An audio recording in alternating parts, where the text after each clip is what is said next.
Hey friends, it's Rabbi Jenny Solomon here with a Mincha Moment. So this week we begin a new book of the Torah, Vayikra, which is Leviticus, right in the center of the Torah. It can be a challenging book of the Torah because after all, in many ways, it's an instruction manual for the Kohanim, for the priests.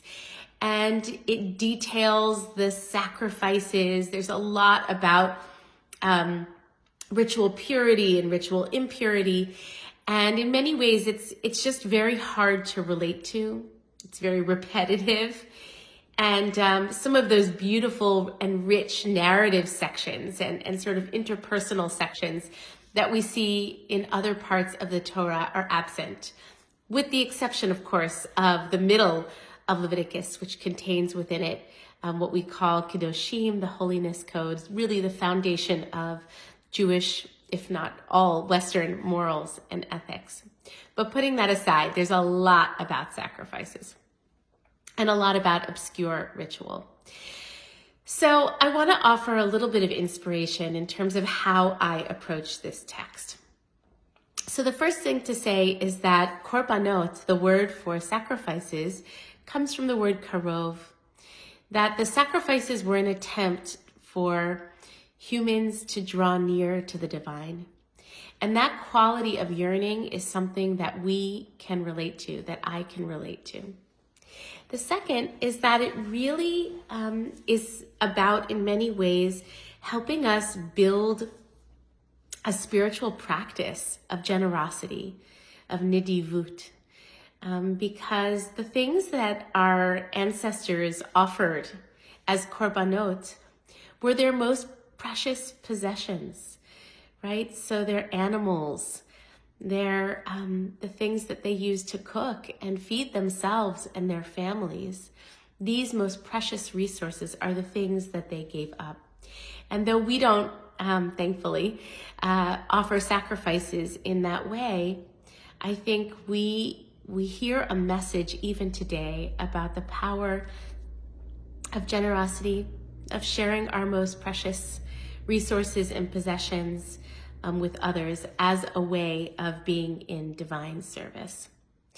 And I also want to suggest that reading texts that are repetitive and boring at times and obscure is a lot of life. When I sit and meditate, I often revisit the same old thoughts, same stories again and again and again. I find myself bored with my own thoughts and annoyed at their repetitive nature.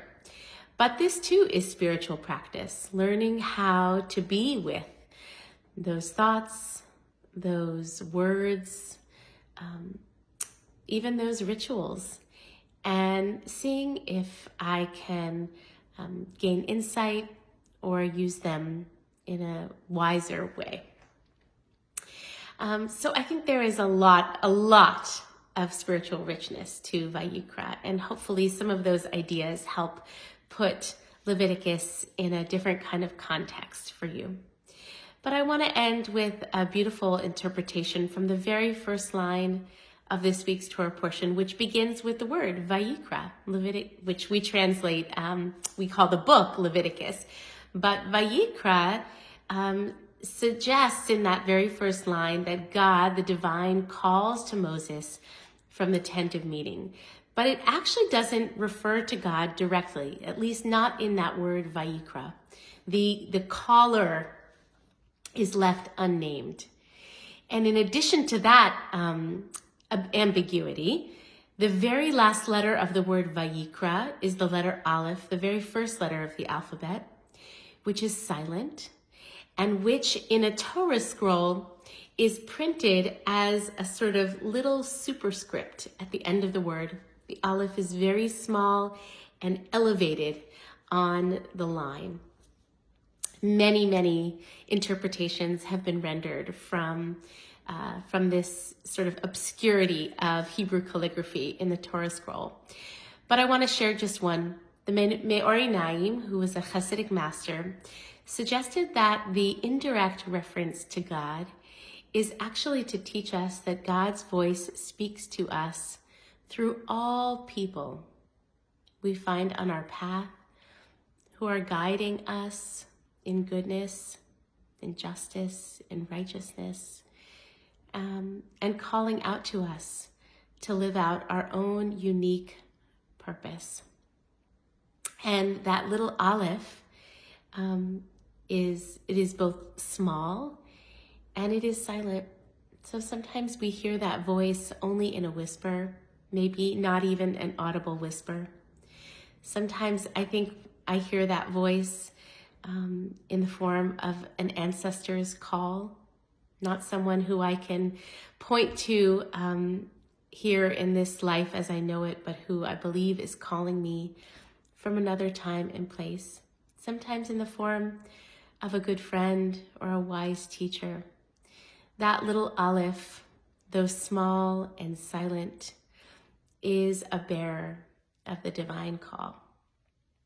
All right, friends, I pray that each one of us finds enough silence, enough stillness that we can actually hear that little Alef. Shalom, peace.